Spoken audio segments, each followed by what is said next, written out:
thing, I'm going to ask Liz to take it said Etherin and deal with any apologies. Thanks, Lynn.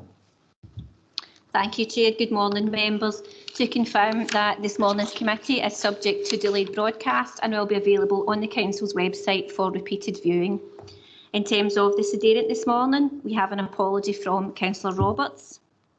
Councillor Jenkins. Yes, I'm here. Councillor Friel. Yes, Lynn, thank you. I'm here. Councillor McFadden. Councillor McFadden. Come back to that one. Councillor Mackay. Present. Councillor Cook. Here, Lynn. Councillor Maitland. Present. Councillor Todd. Here, Lynn. Councillor Mayer. Yep. Councillor McGee. Yeah. We have an apology this morning from Councillor Crawford. Councillor Bell.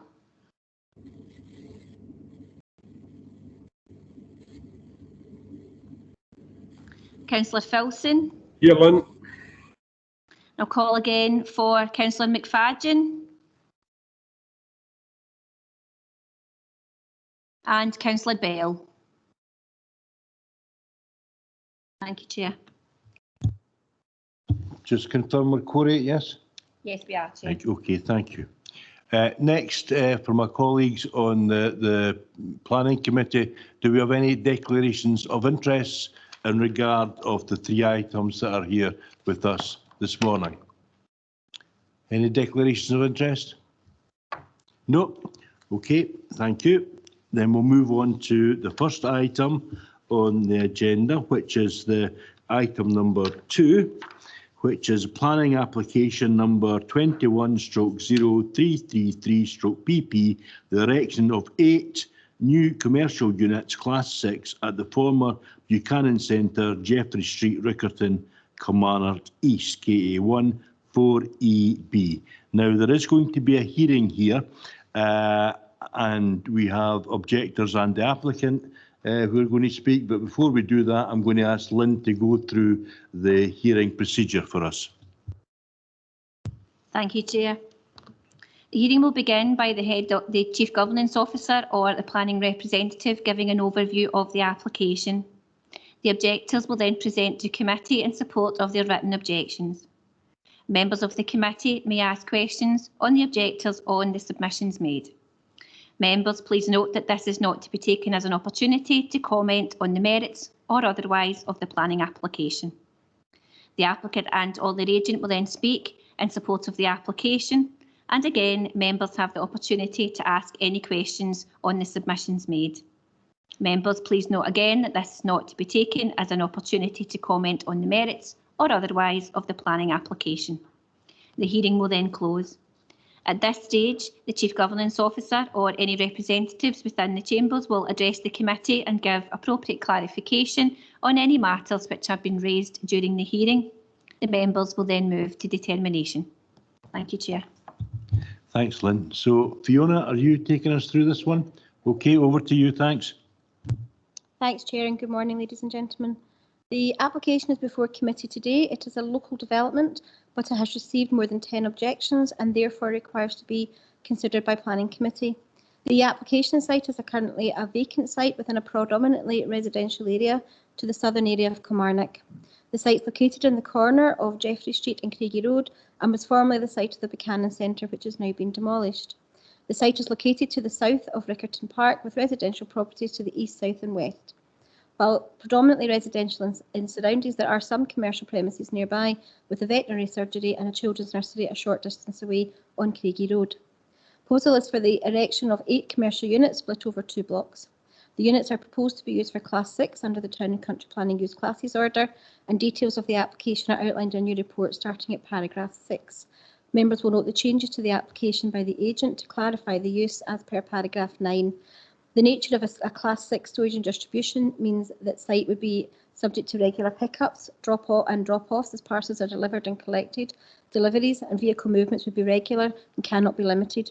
The effects of a Class 6 use would be significantly greater on the surrounding area than a Class 4 business use where office space and light industrial processes are undertaken. I'm just going to refer to the screen, so if you can just bear with me until I do the share tray. Everybody see that okay? Just give me a wee second until I go into slideshow.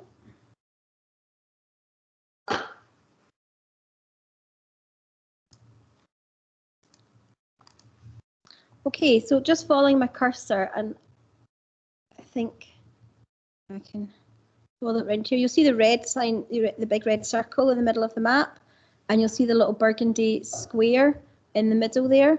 That's the application site, and you'll see that it is in the sort of Rickerton area. For reference members, you have the M77 along here, the A77, sorry, along here, and the A71, and you're into the town centre of Kilmarnock, more to the north of the plan. Here is the layout of the site as existing. You'll see the playing fields to the north, Jeffrey Street and Craigie Road Junction here. You'll see the residential properties along here, here and here, and playing fields at the north, and this is the existing part of the site. This is the proposed layout that's been submitted by the applicant. You'll see the two blocks of units in a kind of L shape, and the parking court and the entrance onto Jeffrey Street. These are the design of the units, members. I'll let you just have a look at those, and you'll see the nature of the design being industrial in character. Just a floor plan really, members, and a car park layout for you there. Again, just an individual units there, and you can see the units with the welfare facilities. This is the local plan map, members, that I always put up for you. You'll see just that the cursor of the site is in here within the red circle. That's the playing field in there, and you'll see effectively the layout, which is effectively residential roundabout. Just some photographs for you now, members. I'll just let you see these. These are looking from Jeffrey Street into the site. You'll see the flatted properties here, and you'll see residential properties to the back. This is Craigie Road here, members, where the cars are parked, and you'll see that the sort of traditional sandstone properties there. This is Rickerton, the playing fields that I showed you in the previous slide, members, just to the front of the site. That's the veterinary surgery there, members, and I think that's the children's nursery around about here. And you'll see there just the two in relation. Otherwise, it's effectively residential.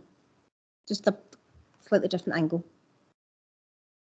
Craigie Road at the junction of Jeffrey Street there. Just looking further back along Jeffrey Street. Up Craigie Road, members, and you'll see the sort of the design and the layout of the house of the residential area.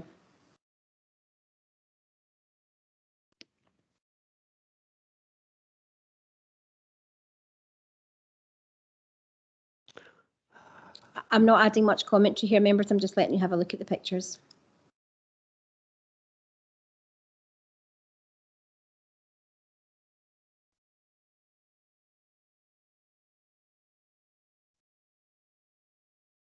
Okay, I'll stop presenting that for the moment, members. Anybody wants to see anything again, just please let me know. Turning back to the report, in terms of consultations, we have an objection from ARA at paragraph 12 on page 5, and ARA are also in attendance today for any queries that members might have. Environmental health, I've also recommended refusal, noting paragraph 40 on page 8. Other consultees such as ARA Flooding, Scottish Water and the Coal Authority have not objected. We have representations to the application, and these commence at paragraph 43 of the report on page 8, and we have 18 objections to the planning application. All objections are outlined and responded to in your report. In summary, however, issues such as... Sorry, Fiona, hang on a second. Folks, someone has their microphone on. Could they switch it off, please? Thank you. Okay, go ahead, Fiona, thanks. Okay, I'll keep going. Size, scale and design of the buildings being unsuitable for the surrounding area. Residential amenity concerns from the operation of the units in terms of activity, noise, hours of operation, etc. Parking and access concerns. The above concerns align with the concerns of the service, which are discussed further in the report. Sorry, members, can I ask you to keep your microphones in mute, please? We are receiving some feedback in the chambers this morning. Thank you. Lynn, my end, and I'm trying to put my earphones in and all sorts. I don't know what's causing it. Thanks, Councillor McGee.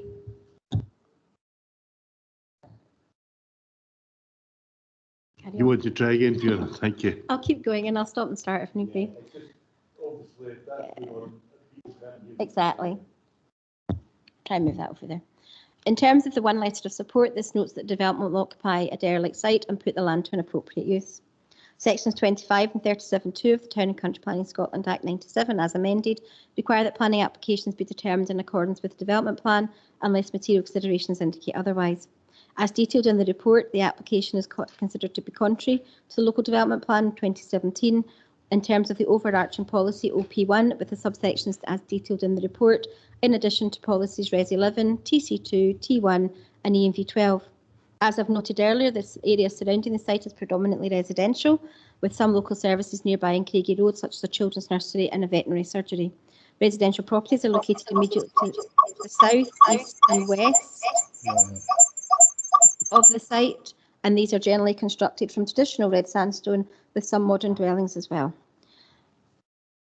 The proposal will introduce industrial style buildings into the residential area where the majority of the buildings are built with generally traditional materials. The style and design of the buildings will have a significant impact on the established character and visual amenity of the area. Where the existing development is largely a 1.5 and 2-storey traditionally constructed residential properties, post-development introduces low-level, horizontally emphasised industrial buildings, largely finished in metallic sheeting. The orientation and setback distances from the road do not respect existing building lines. While there are some industrial and business development nearby in relative terms, these are accessed from the primary strategic road network at Hurlford Road and Ayr Road, and not from the secondary residential streets such as here. This too will result in disruption to the existing residential properties, and consequently will have a detrimental impact upon the amenity of residents with the additional commercial traffic using residential street network. Proposed parking and turning areas do not meet with the requirements of ARA, and the site is not suitable for commercial traffic. Environmental Health have also recommended refusal of the application, as noted in the report, in terms of noise, light and air quality impact on surrounding residential properties. As we've stated in the report, whilst theoretically you could condition the application to the strict hours of operation on the development to help protect residential amenity, there are issues about how enforceable a condition would be, and we don't feel that that condition would meet the 6 tests in Government Circular 4/1998, and it's for this reason that we haven't recommended a condition to address amenity concerns, as we feel these are too great. Overall, the proposed development is not harmonious with the existing residential area that surrounds the site and would be out of place. Within the submission itself, there's insufficient information to justify the use in terms of noise, air quality, waste management and the surrounding area. Proposed parking and turning arrangements will have a detrimental impact on the safety of the adjacent road network, noting the comments received from ARA, and having considered all relevant matters, we would recommend that the application is put forward for refusal.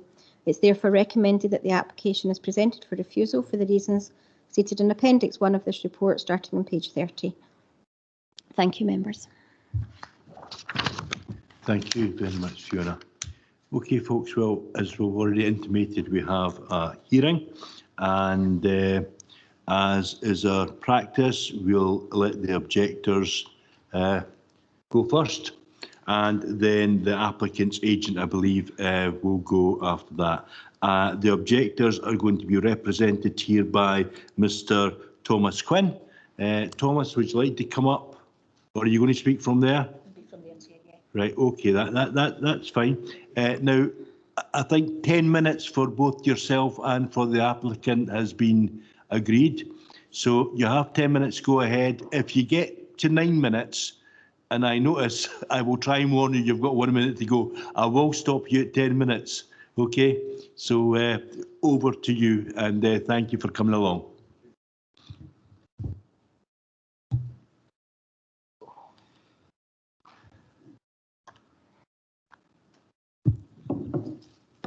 Good morning. I'm resident in Craigie Road, Rickerton, directly facing the application site. I am objecting to this application. I represent myself and 9 other neighbours who are acknowledged and registered as having valid objections to the proposals. This presentation should take about 5 minutes of your time. This is the third incarnation of this proposal to come before planning, the first to come to a hearing, although it must be said we would have been here with the other two as well.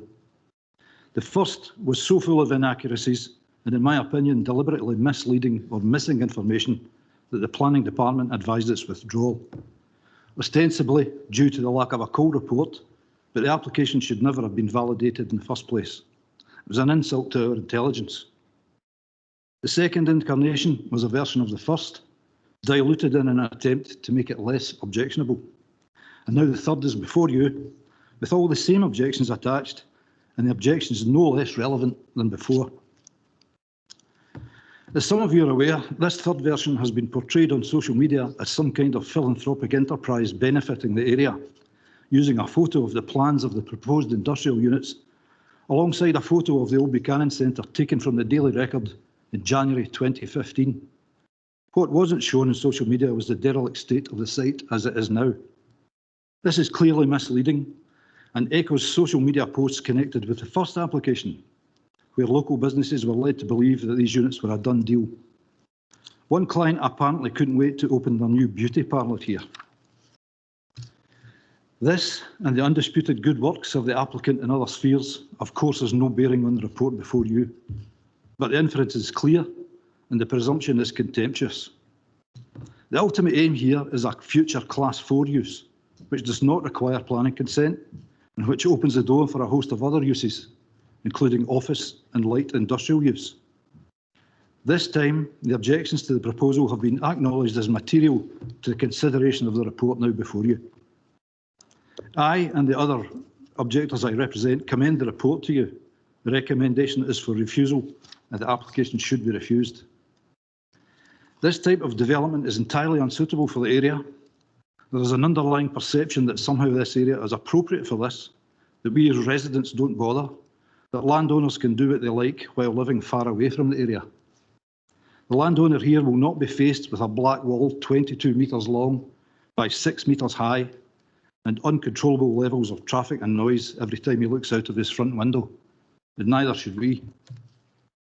Many residents here are self-employed, work from home, work in shift patterns.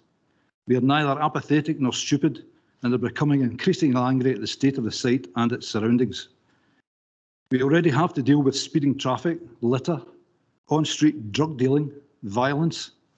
The site, lying as it is a conveniently disused corner where these things happen. Not unnoticed, I might add, as we have reported blatant drug dealing on many occasions. The committee should not underestimate the level and strength of objection to this. The applicant certainly has. 18 objections is quite a number for a small site, to say nothing of the objections from your own departments. We have to face this derelict site on a daily basis. It has been an eyesore since the Buchanan Centre was forced to close due to lack of support funding by this council.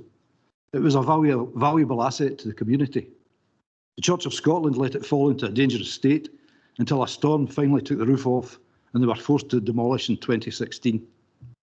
We had to fight to get the church to put up a secure fence around the site as it was now attracting fly tippers. It is now February 22, the fence is still there, and even it's starting to look as tired as we are. We regularly litter pick the fence perimeter ourselves as the owner does not maintain the ground, apart from spraying the growing grass and flowers with poison a few summers ago. He has even allowed family members to use it to dump their garden spoil rather than pay for it to be uplifted, as we are required to do. There are mental health issues with all of this. It's been referred to in previous correspondence. Concerns over the proposals are still an unwanted preoccupation for many of us. There are planning consents in place for housing on this site. There are no objections to these. The proposal for industrial units is entirely money-driven. Cheap to construct, quick and easy returns for little or no ongoing commitments. The current landowner, the applicant in this instance, has no intention of building houses here. He will not spend the money required to build houses.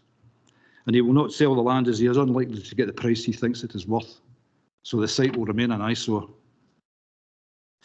We think the council should at very least redesignate this land for residential use within the local plan or for use as a green space to prevent this type of application in the future. An investigation could be made under the developing Scottish land reform legislation to see whether the site could be put under compulsory purchase order or compulsory sale order if nothing is done. Enforcement should be an option. There is growing community support for such measures. Other former church and school sites have been used very successfully for social housing. There is a verifiable need for this. The site would lend itself very well to social housing or a green space, such as garden allotments, in keeping with green policies. In summary, the report concludes that the proposal is not entirely contrary to the local plan, but it confirms that the proposal is contrary to 11 local policies. 11, that's quite an achievement for such a small site. They are there in the report in considerable detail, as I'm sure you've all read in full. Residential, transport, industrial, environmental, waste management. The proposal can never be made to work, however many attempts this applicant may make. The Council's own departments are objecting to the proposal, and the conditions being sought by some of them will not be provided by the applicant because they are either too expensive to commission or they cannot be made to satisfy the requirements being asked for. Traffic management and hours of operation alone are uncontrollable and unenforceable, and yet we are asked to accept a sign pinned to a lamppost which reads, "No lorries allowed." This is laughable. But the prime factor against the proposal is the residential issue, as detailed in overarching policy OP1. This makes it contrary overall to the local development plan. The guidance notes for this hearing state that the hearing should not be used as an opportunity to comment on the merits or otherwise of the application being considered. This is very easy to comply with, as the application has no merits. It is contrary to 11 of our local policies and the community plan. Applicants and agents should know this and put together applications which don't waste everyone's time, as these ones have done. We don't get paid to take time off work and lose income to come here and argue against a proposal which should not have been put forward in the first place.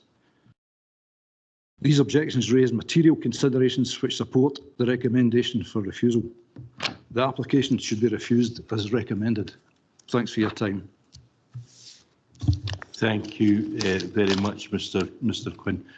Panel members, do you have any questions for Mr. Quinn at this time? And I can't see the screen very well, so Lynn will keep me right here. No hands up. No questions for Mr. Quinn? Okay then, in that case, thank you very much for your time, sir. Thank you. Next, we have for the applicant, his agent, Mr. Stephen McQuiston. McQuiston, sorry. Names are not my forte. Hello and welcome. Thank you very much for coming along and helping us this morning. Just like the objectors, you have 10 minutes. If you get to 9 minutes, I'll warn you, you've got another minute to go. Okay? No, I don't think I'll be. Please go ahead. Okay, thank you. Good morning. My name is Stephen McQuiston. I'm acting as agent for the applicant, Mr. Sultan. I'd like to start by stating that my client, Mr. Sultan, has a high member of the community, and he runs a food bank and store with a food ladder for East Ayrshire Council at London Road, whereby he has had 361 collections from Tesco to provide 123,479 meals to the needy people of Kilmarnock. Originally, Mr. Sultan had obtained planning consent on the site for 3 houses. Since then, he had been approached by a number of people in the building trade and from local stores that were asking him if he could provide storage units on this site. And that was one of the main reasons he contacted me to actually be involved and get into preparing an application.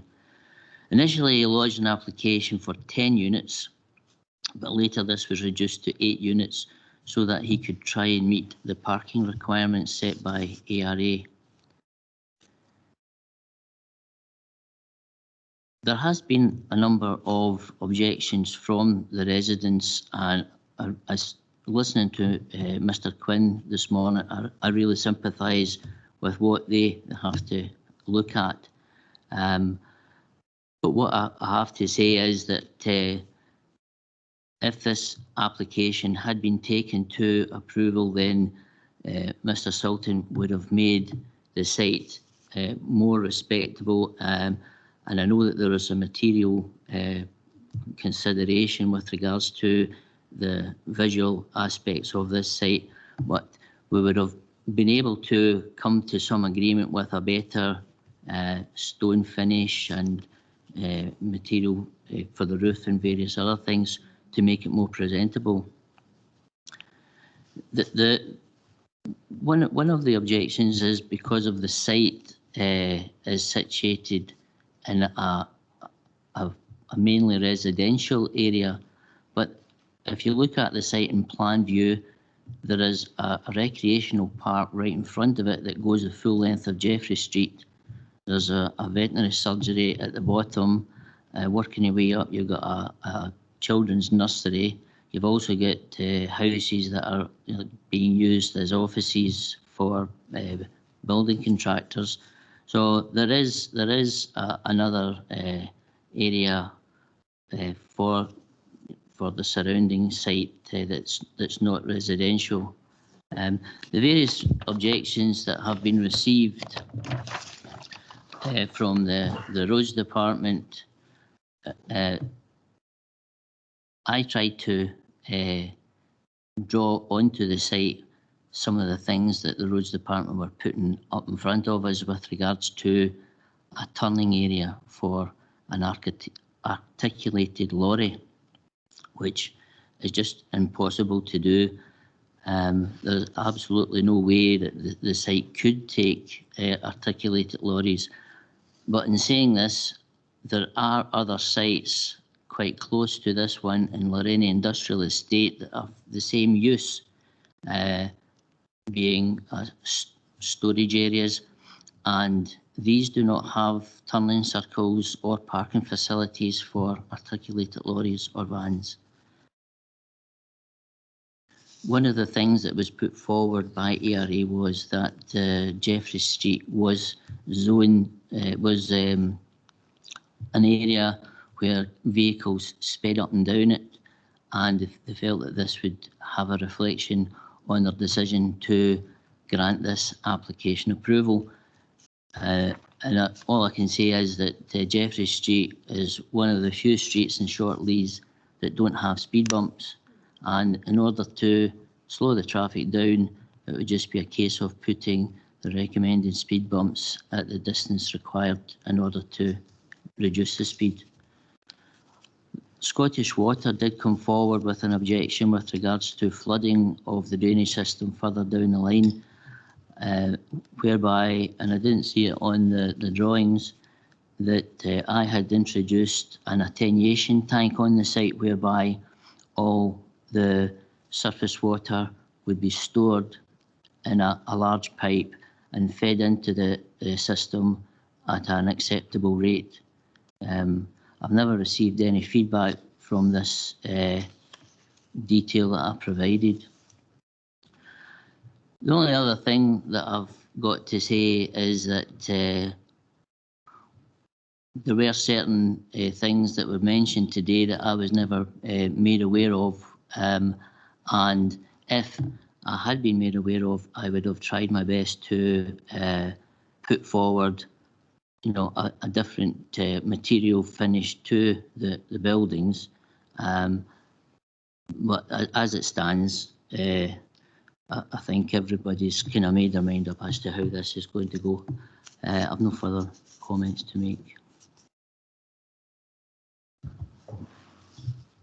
Thank you very much, Mr. Mickleston.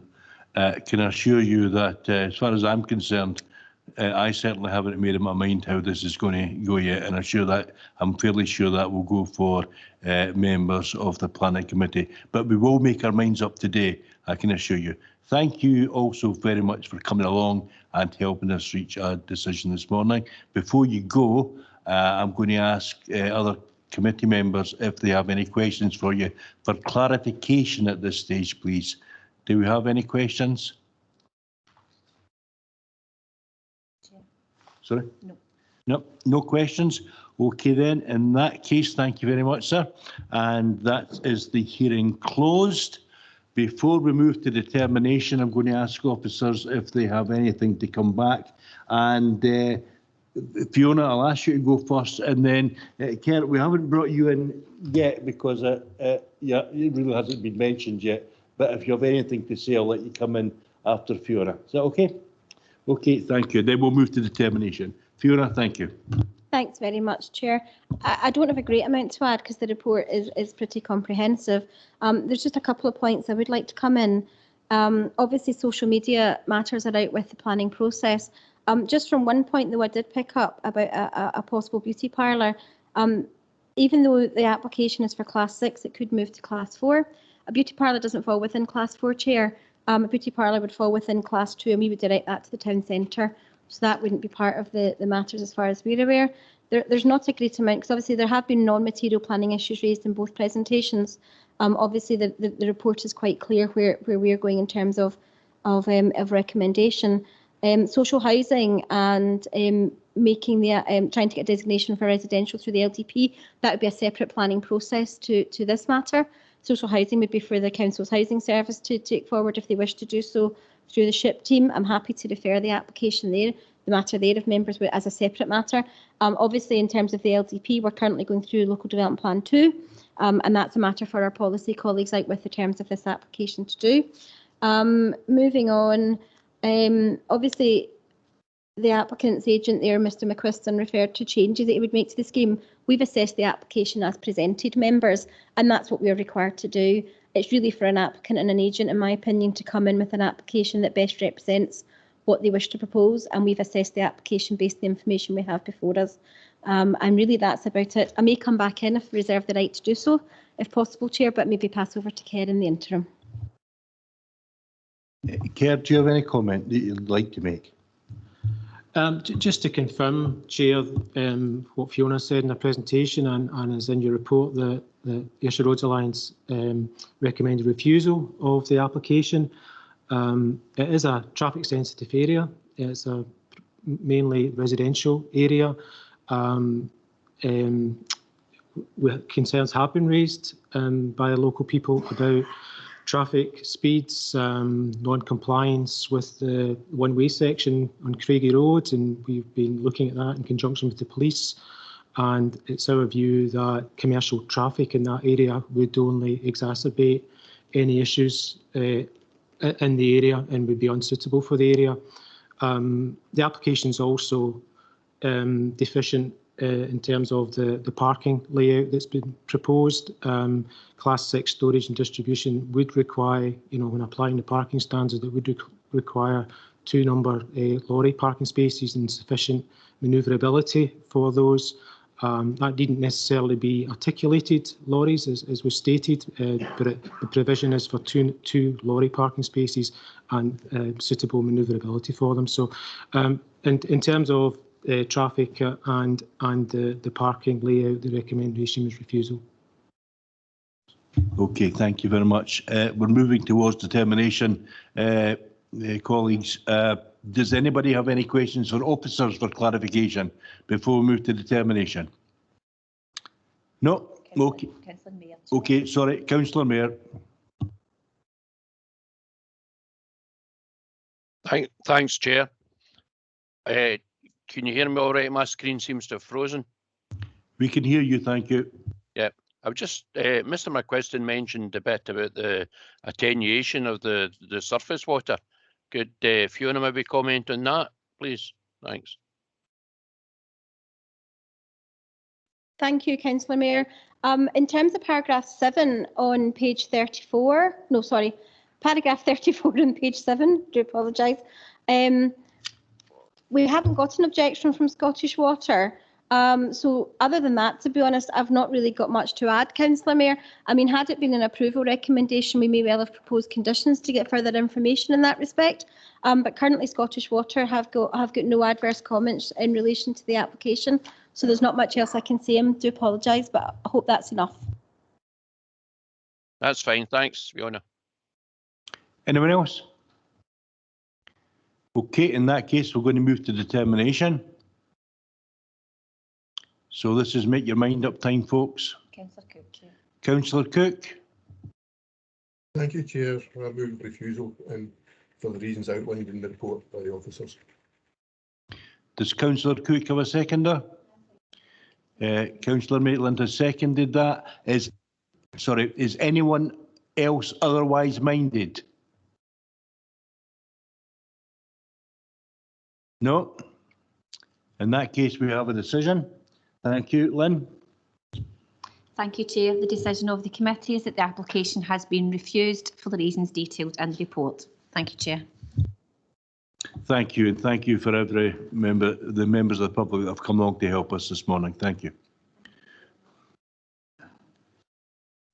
You're free to go or stay as you wish. I'll just give it 30 seconds to let people leave the room if they wish.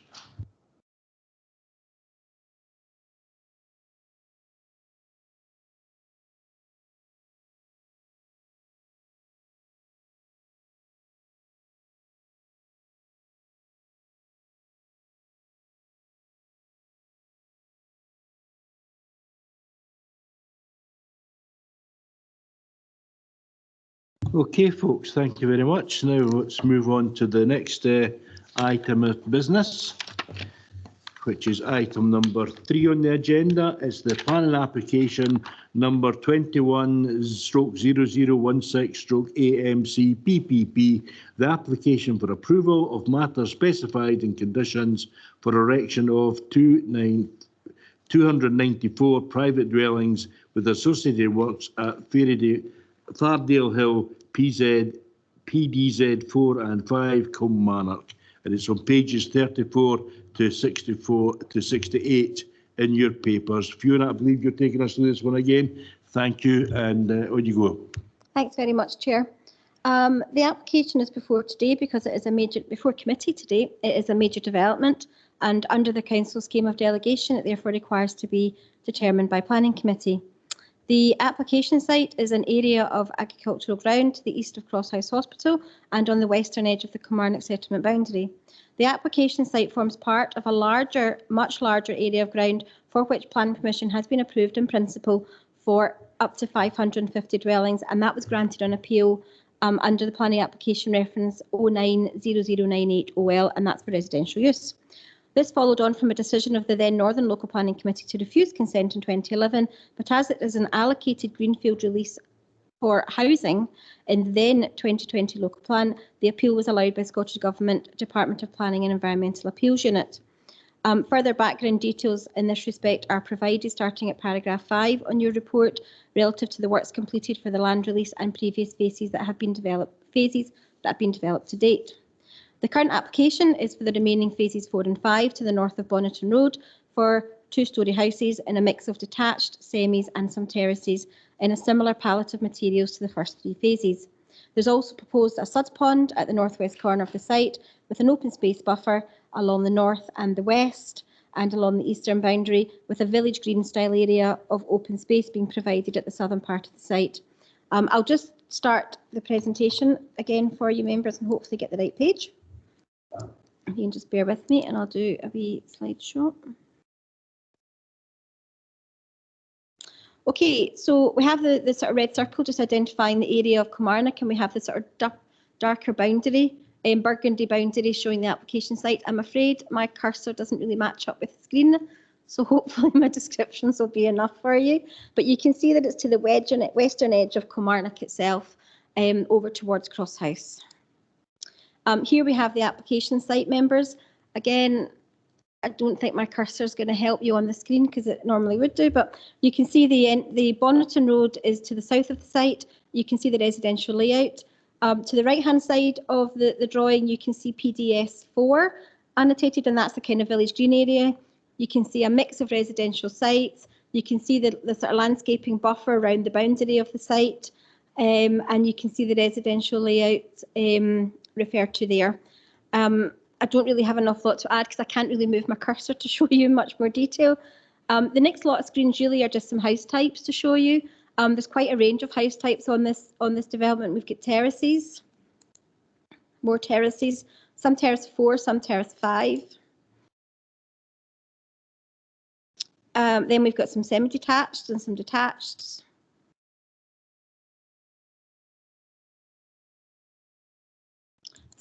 A big mix of residential of house types here, members. So there's quite a lot of house type plans just to get through.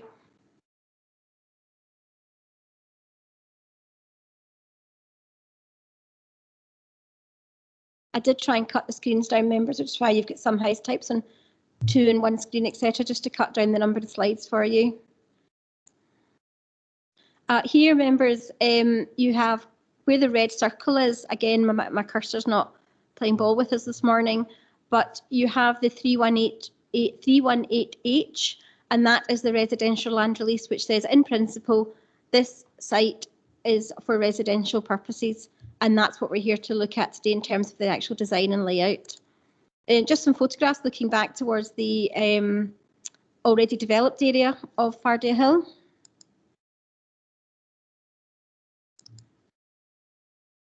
Just showing the field itself. That's looking back towards Bonneton.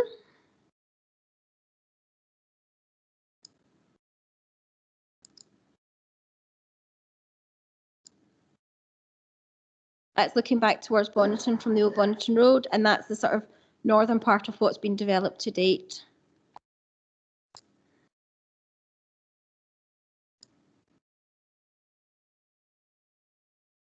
Just various angles looking over the site, members.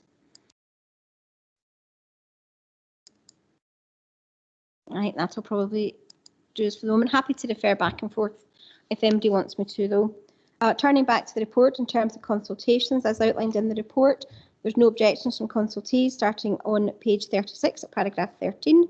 SEPA and Scotland Gas Networks have both withdrawn earlier objections. Comments from other consultees, including ARA, Coal Authority, Scottish Water and Environmental Health, do not recommend refusal. As a result of the neighbour notification process, 9 parties submitted objections and a further 7 parties have submitted comments. In summary, these relate to traffic matters in the wider and earlier Fardale Hill land release, traffic matters within the application site, and other matters such as noise disturbance during the build process, generally in relation to the show home, driveways, social housing, vermin, wildlife impacts, maintenance of drainage and subsidence. All points are responded to in the report, and the report also notes where matters are not material planning considerations. In terms of the local development plan, the assessment of the application commences at paragraph 71 on page 49 of your papers. Sections 25 and 37(2) of the Town and Country Planning Scotland Act as amended require that planning applications be determined in accordance with the development plan unless material considerations indicate otherwise. East Ayrshire Local Development Plan was adopted by the Council in April 27, and the Minerals Local Plan is the other part of the Local Development Plan adopted in 2020. Both developments together comprise the overall development plan. On this basis, and for the purposes of this application, the applicable policies relevant to the application are solely within the East Ayrshire Local Development Plan. Proposals have been assessed as being compliant with the relevant provisions of the Local Development Plan as per the policies detailed in your report. Subject to planning conditions, we feel that the proposal will also comply with the other policies as outlined, and developer contributions proposed are in line with the agreed obligations for the site. As I've outlined to you already, members, the site has an extant planning permission in principle for residential purposes, and this approval seeks consent for the detailed design, layout and traffic matters in these 2 phases together. Overall, we're happy with the application in terms of the local development plan. We don't feel there are material considerations of significant weight to warrant refusal. The site is, as I said, allocated for housing, and the principal development is supported with this allocation.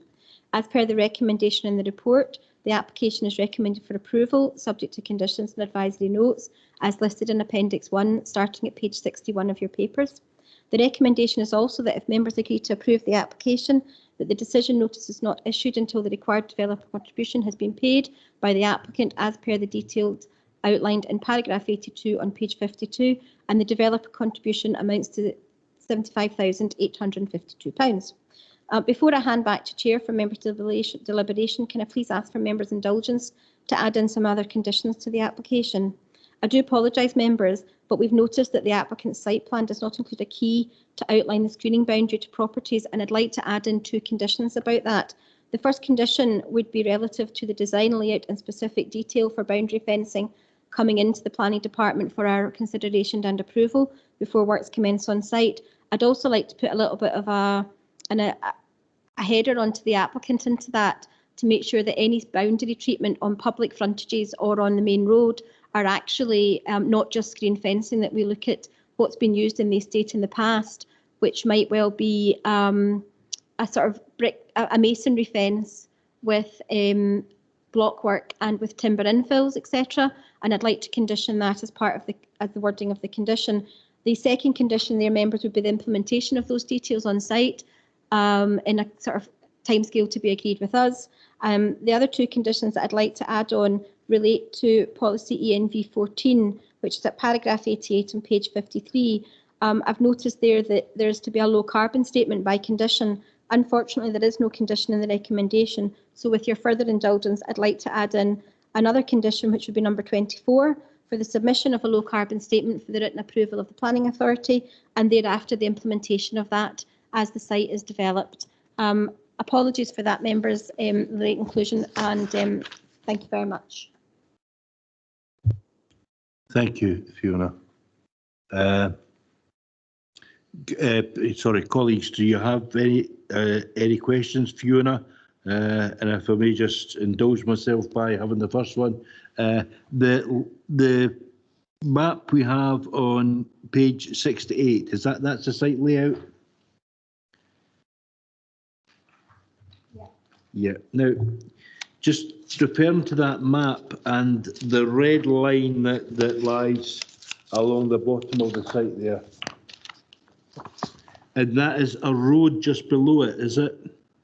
Yeah, that's Bonneton Road. Right, okay. So am I right in saying then that those houses in the middle have their back gardens facing the main Bonneton Road? Yeah, just bear with me a sec. That's one of the reasons why I'd like the boundary treatment condition just to be clarified. So bear with me 1 second. Right, sure. I'll see if I can go back into the report. In fact, just give me a sec actually before I share it to you. Just let me.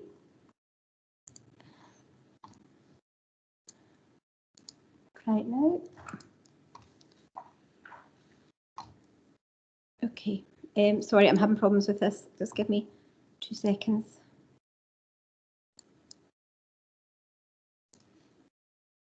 I'm going to have to try and go back in.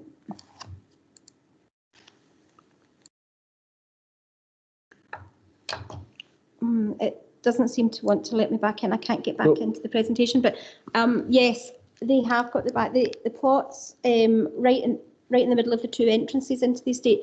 They do there have their back to it, and that's why I want to make sure that we have a decent boundary treatment there. There is an intervening area of grass, but it's quite narrow, and that's why I want to. We do have frontage further along to the right-hand side under PDZ4.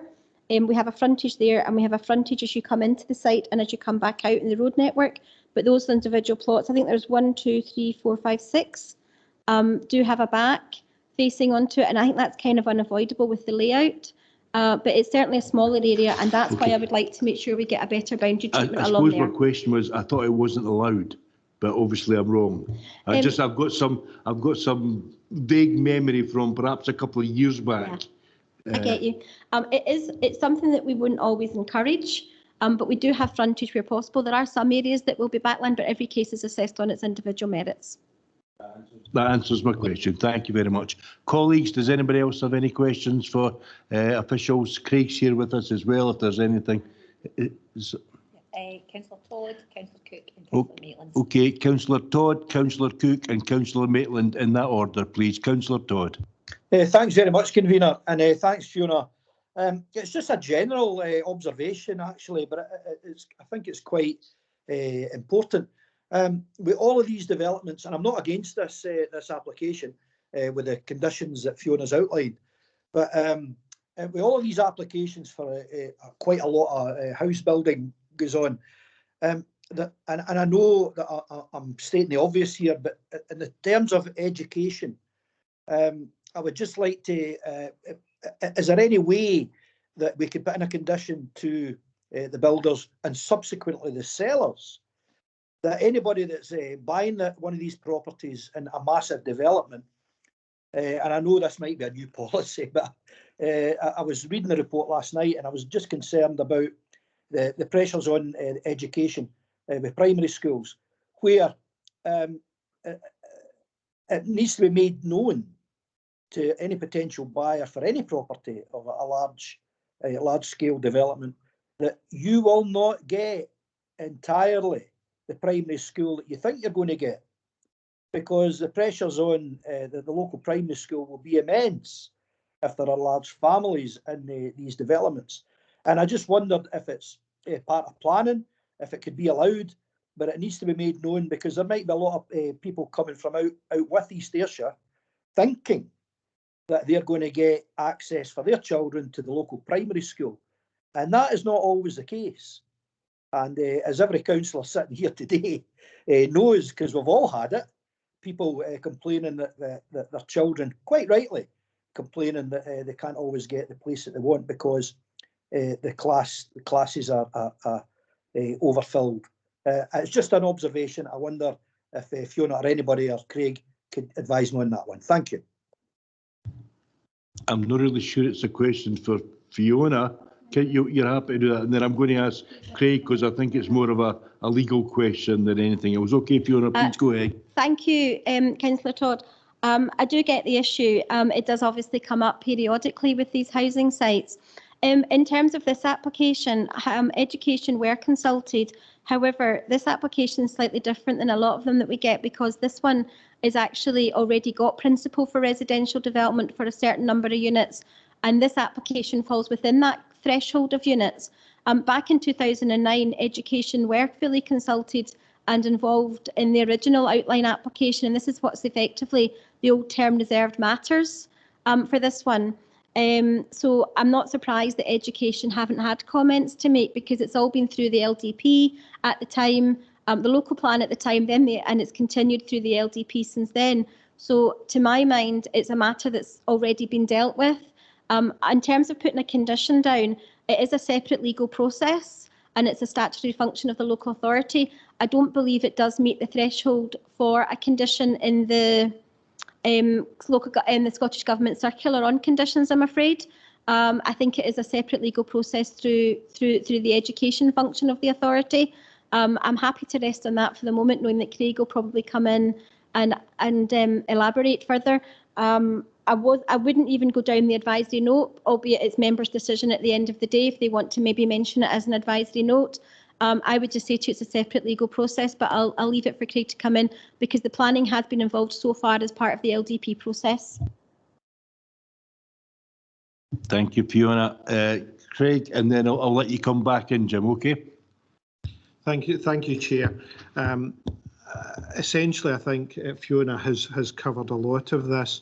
We know that this application, while it's phases 4 and 5, was part of the much larger outline application that was approved by a Scottish Government reporter on appeal in 2011.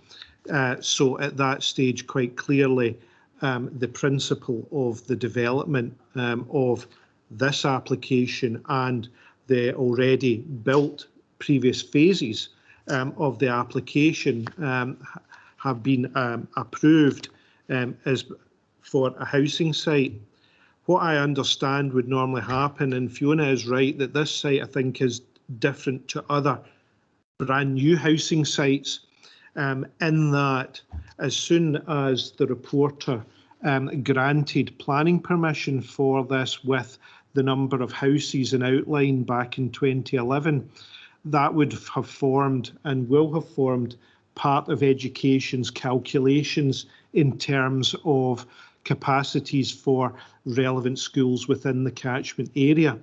So while I understand exactly what Councillor Todd is saying, perhaps in terms of brand new housing sites that would come forward, this site should have and form part of education's calculation then, and should continue to form their calculation on an ongoing basis given the reporter's decision. Furthermore, you will have seen that education were afforded the opportunity to comment as part of this application and have chosen not to do so. Clearly that was a matter for them. While I can't make assumptions as to why they haven't responded quite clearly, as I say, they should have taken account of the number of houses at the point where planning permission in outline in old money or planning permission in principle now was granted at that time. In terms of any potential condition, I would have to agree with Fiona that I don't think it meets the tests of the planning circular. And again, quite clearly, I'm not sure, for the reasons that Fiona has also said about it being an advisory note. Quite clearly, in terms of education, should there be ongoing pressure points regarding any other new housing development coming on site, clearly that's something that planning, the education should be aware of, not only in terms of the existing local development plan, but I am aware that there are ongoing discussions with education as part of the local development plan 2 process that is currently ongoing.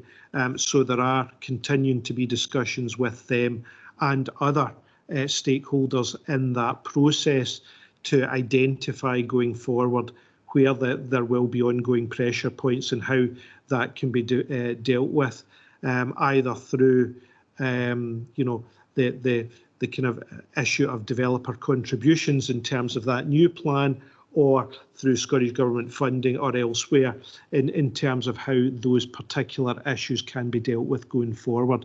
So far as this application is concerned, just in summary, my view would be that, one, the numbers should have been taken account of by education already. 2, that I do not believe a planning condition would comply with the circular, and 3, that I don't believe that an advisory note would be appropriate in the circumstances either. Hope that helps, Councillor Todd. Thanks, Craig. I too sympathise with what Councillor Todd is saying. Within my own family, my grandson couldn't go to the nursery he wanted. He ended up going to the Gaelic nursery instead, and it's been a grand thing that he did. I asked him, his father's German. I asked him the other day there if he could count to 10 yet. He's just turned 3. He asked me if I wanted it in English, German, or in Gaelic. I'm doing my best to try and teach him some broad Scots, but his ma's frowning on it, I'm afraid. Anyway, after that, Councillor Todd, do you want to come back with anything? And if not, I'll then move on to Councillor Cook. No, thanks. Thanks, Gordon. Thanks for that, Fiona and Craig. I think it's part of a wider. I just wanted to understand where we would put any condition if there was one needed.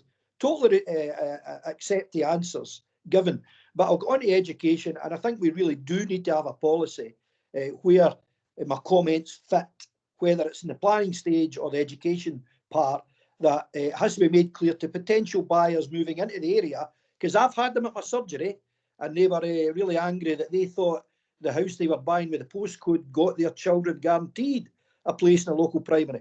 So I think we need to get that cleared up just to help misunderstanding in the future. But thank you.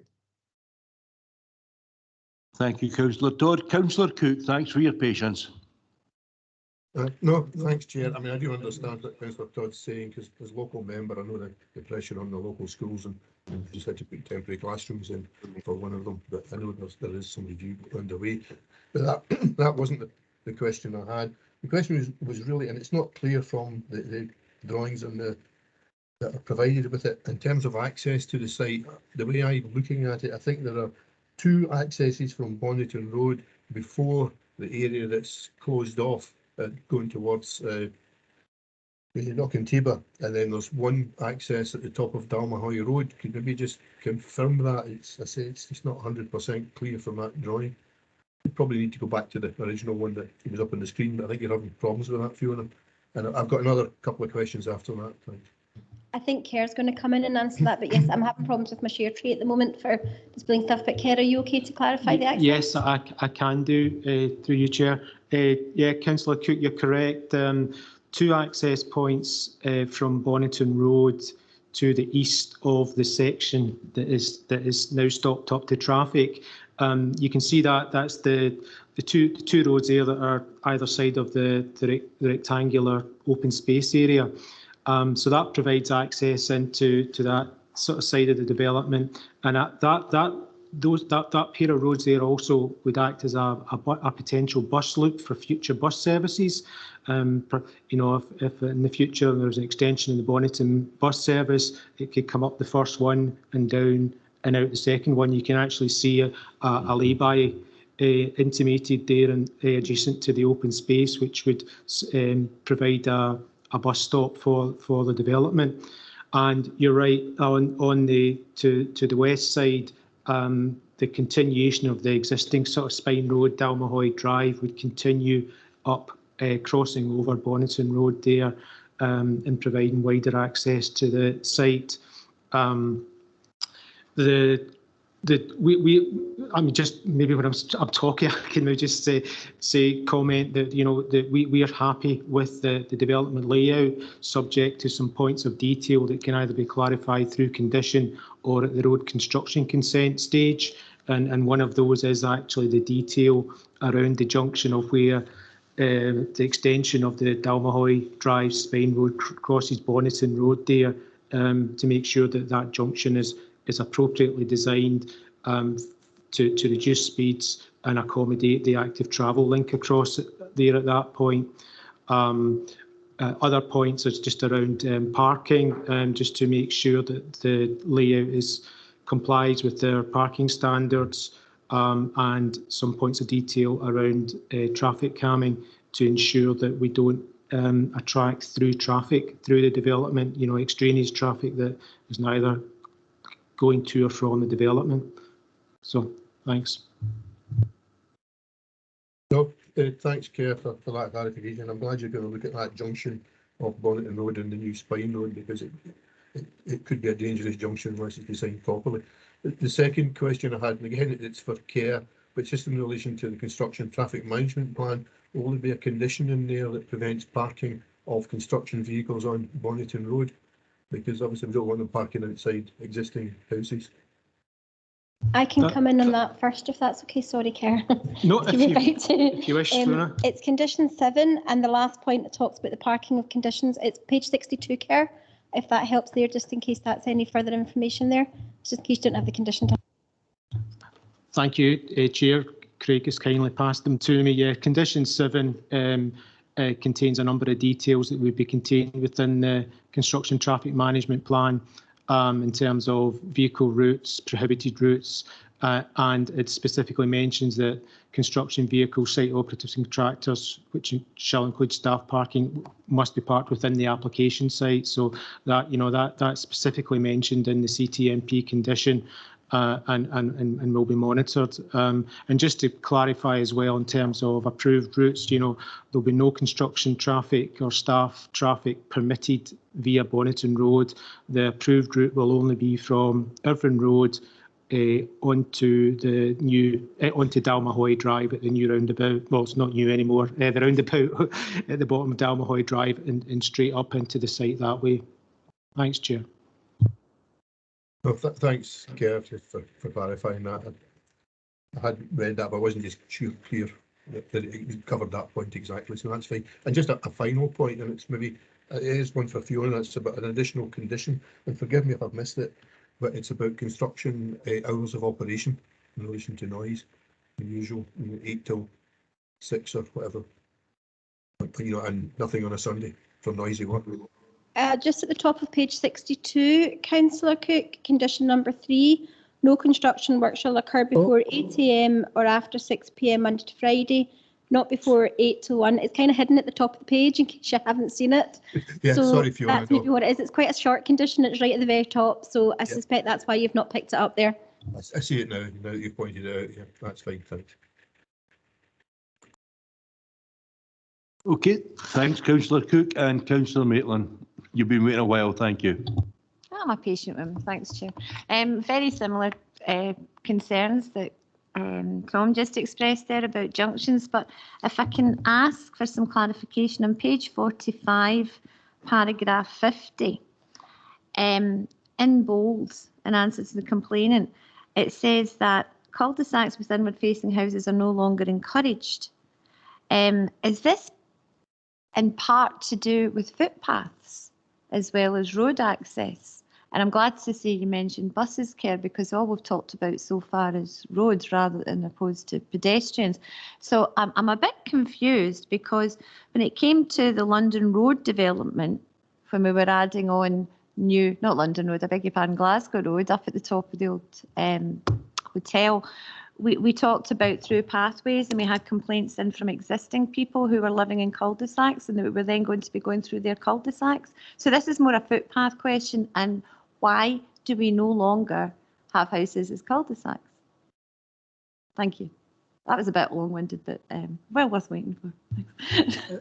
If I could come in, Chair. Yeah, please. Thanks, Councillor Maitland. I think the point about it's that's mentioned there at paragraph 50 in terms of cul-de-sacs and access points is more about a change in design philosophy for traffic access to new developments. The current sort of design policy manual, Designing Streets, recommends that you have permeable networks. You have multiple access points to allow traffic to move about and allow pedestrians to move about more fluently. And allow alternative routes, in case one route is blocked for whatever reason. So we prefer that now rather than sort of long cul-de-sacs that traffic has to necessarily all go in and come back out the same way. So it's about having a more sort of, as I say, permeable network that allows for multiple sort of access. I don't think it's necessarily in the context of footpaths, but again, we would certainly be looking for good footpath connections to all new developments as well. And I think the point is there that you're looking at maybe the South Craigs development, which is a large number of houses, all offer a single access onto the Glasgow Road roundabout.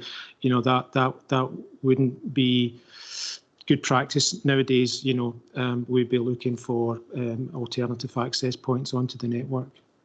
Thanks. Thank you, Chair. I just found it a considerable change from what we were used to, and I'm somewhat reassured that the footpaths will all link up. Thanks. Okay, thank you. Folks, we're still in the clarification stage of this application. Has anybody got any more questions for clarification before I move to determination? Chair. Nobody? Okay, let's move to determination then. Comments, proposals, etc. Thank you. Yeah, Councillor Maitland. I'm happy to propose the recommendations. Okay, does Councillor Maitland have a seconder? I'll second that, Chair, and I'm assuming Councillor Maitland is including the additional. Yeah, she's confirming in the room that she is, yes. Yeah, additional conditions, that's fine, thank you. Is anybody else otherwise minded? That's a hand up there, I can't see who it is. Sorry, it's down, Chair. It was Councillor Cook. No, there was. Is anybody else otherwise minded? I thought I saw a hand up. No, nobody's otherwise minded. In that case, we have a decision. Thank you very much. Lynn?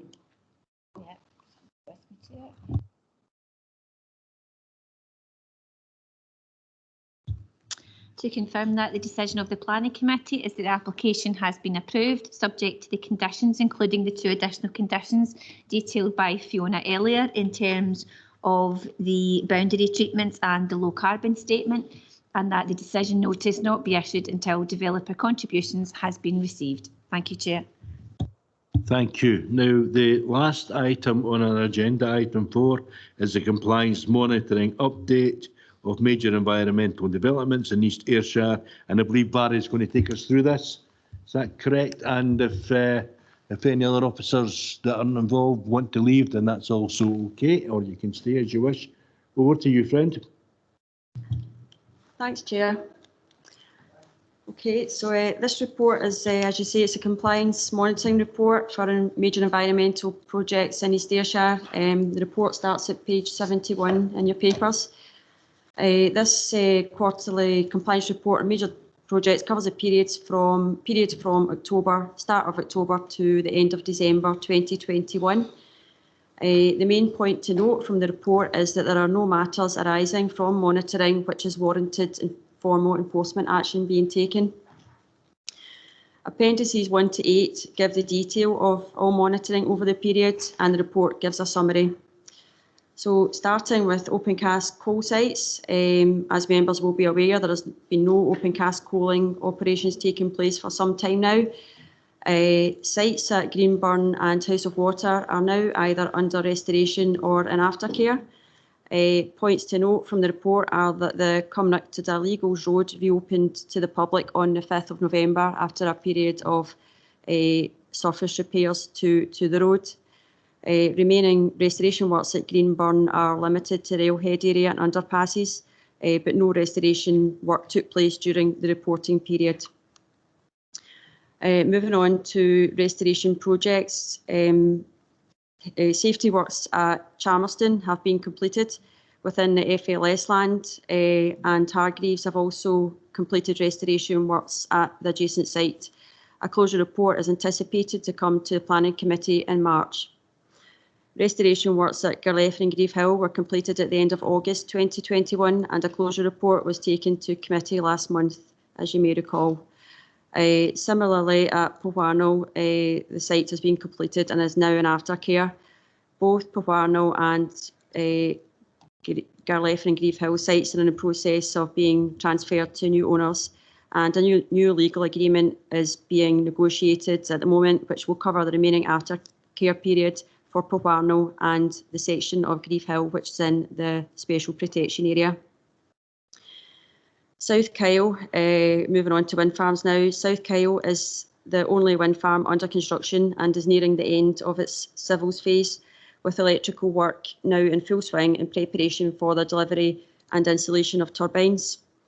Restoration has been ongoing in parallel with these works.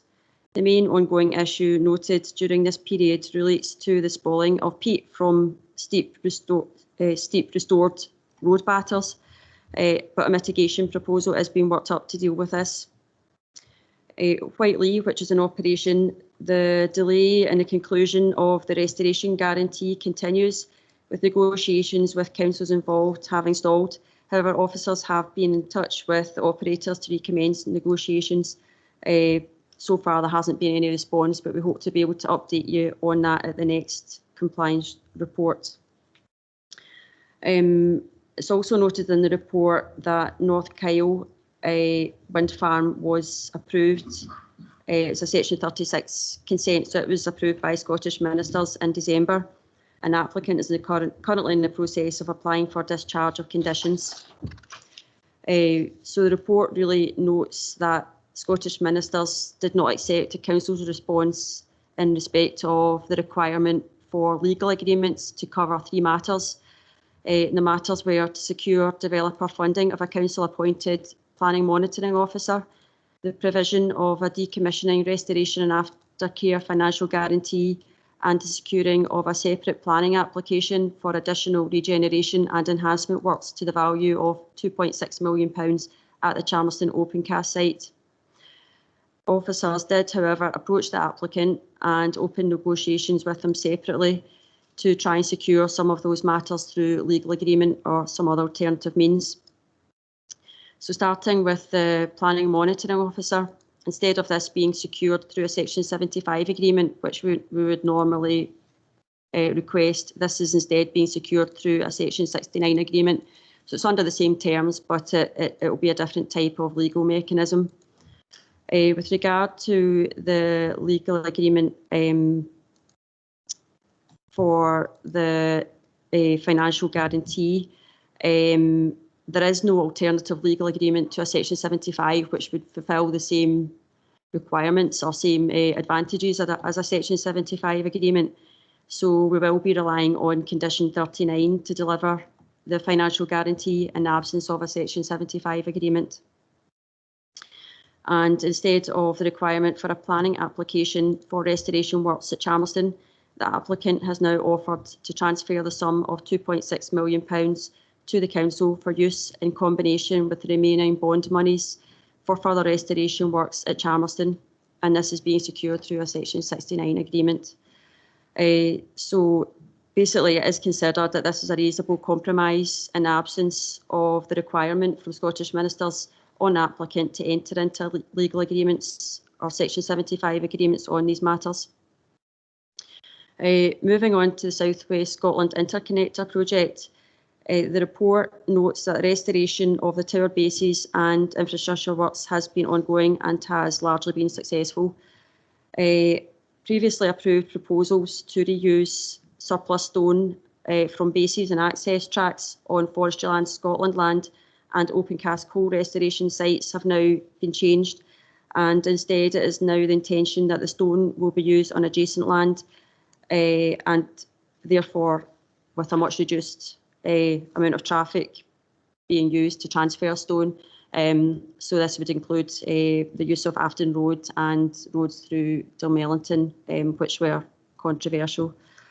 So moving on to some photos to show some of these sites. I'll just share the slideshow with you.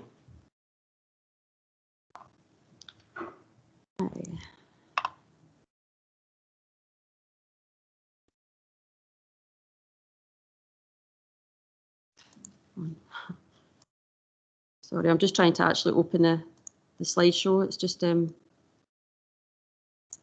can't seem to.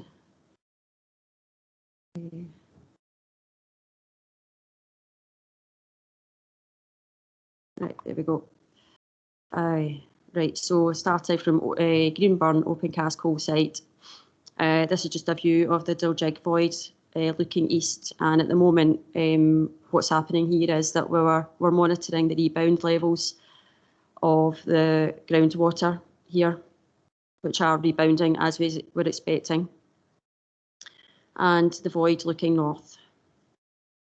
House of Water, the Craigman Burn, is noted in the report that this has been made live on a trial basis. And the House of Water void, again, we were monitoring the rebound levels.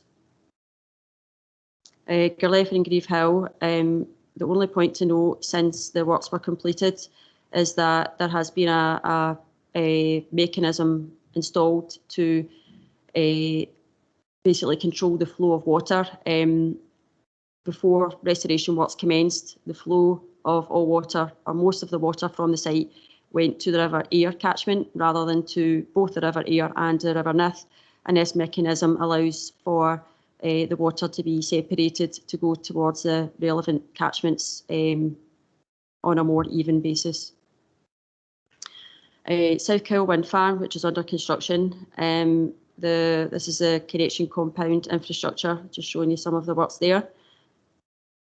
This is the road to the connection compound where energies have been restored or are under restoration.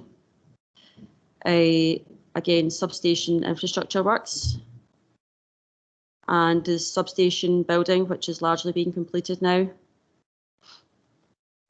And this is showing some of the steep batters to the road at Spur 1 and the cable trench here. And this is where there is evidence of the spalling on the steep batters here, where some of the restored soils are starting to fall off. This is under monitoring, and there is a mitigation proposal being worked up at present. This is just showing the storage of brash at Borrow Pit 2, and one of the verges which is being prepared for cable installation. And the restoration of temporary compound 2. And this is some of the mitigation which is taking place at Spur 15 to prevent further slippage. And again, this mitigation will be monitored to see if it's working effectively. Restoration underway at one of the water crossings with mitigation in place to protect the water course here with the netting. And this is an example of the good use of turfs and the restoration of verges at one of the water crossings.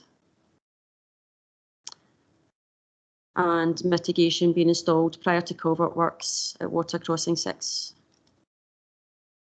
Moving on to North Drumboy Quarry. This is just to show you the present situation at the site. This is just showing the phase 1 excavation area. Phase 2 prior to soil stripping. Settling ponds adjacent to the E77. So these are all works that have obviously happened a long time ago, but it's just to give you an update and just to show you some photos since a site visit was carried out there. And the view of the quarry entrance at the E77. And some of the water management measures here. And wheel wash. South West Scotland Renewables Connection Project. This is just showing some of the restored areas around the base of the one of the towers.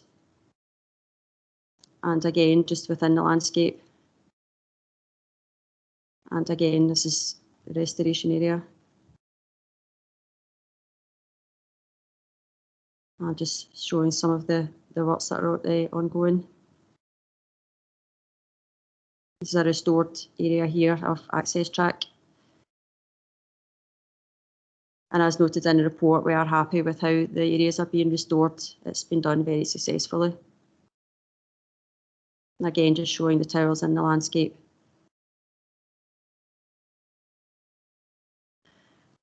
So that really just concludes my presentation. So as previously noted, there are no matters which are warranting enforcement action at this site. And there isn't really much more to add from that. Thank you. Thank you, Barry. Colleagues, is there any questions for clarification? Councillor Filson, Chair. Councillor Filson. Thanks, Chair. Just a wee advisory for a couple of questions, but just a wee advisory for Lynn first, just to let her know the snow's on at Dolmellington. Can I go to Thank you, Councillor Filson. Okay, Lynn. Can I go to page 72, paragraph 23? Just the major incident there with 400 litres. Can Barry tell me just actually what happened there, and did an environmental officer, a mineral officer go to the site and make sure it was all right? It was really all dealt with very quickly, before any of our officers were able to go on site. It was all reported in the right way, and SEPA are the more the sort of officers to deal with that. But we're quite happy it was all dealt with properly as it should have been. Okay, that's great. I was just contacted with Vattenfall last night, actually, and making an announcement today that they're putting an application in for a South Kyle 2. So you'll be getting that shortly. Maybe you know about that already. Now, North Kyle, I'm happy to hear that the 2.6 million has been put forward to the council. That's great news. I'll keep up to date with the North Kyle. Maybe you'll keep me updated as well, please. What's happening with the section 69 and the 39s. And I missed what you said, Barry, about the road stone from Afton and Dolmellington. I know that the stone was going to come through Dolmellington. What did you say there? Can you clarify that? Yeah, there was a transport management plan that was approved a while ago, which allowed for surplus stone to be taken to Opencast coaling sites at Girleffe and Grieve Hill, and also sites at Charmerston. And this would have involved the use of roads, including through Dolmellington and using Afton Road. However, since then, Scottish Power Energy Networks have been working to try and find an alternative to that, and this includes using stone on the adjacent sites, so other sort of forestry areas on their access tracks to upgrade the roads there. Thanks, Barry. That's great news too, pal. Cheers. Okay. Thank you. Anyone else? Councillor McGee. Thanks, Chair. Just very briefly, just on the back of what was said there, it's a relief to hear there's also some relief to the Afton Road for local residents. That's good news in itself. And if I could also ask if I could be updated the same as Councillor Filson with any new information on North and South Kyle, please. Thanks. Thank you. Anyone else?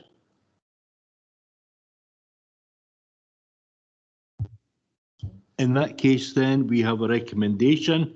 It's not a determination. It's simply recommended that we note progress, note the technical working groups, and note there's no formal enforcement action being taken at the present time. Are we happy to accept the recommendations?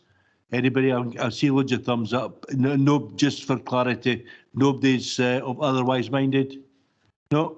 Okay then, thank you very much. We accept the recommendations. Thank you, Chair. The decision of the committee is to note the points as detailed in paragraph 2 of the report. Thank you. Thanks, folks. That's the agenda over with. Thanks for coming along and tuning in and coming along, Claire, and helping us reach decisions today. Another effective piece of work by the Planning Committee. Thank you. Bye.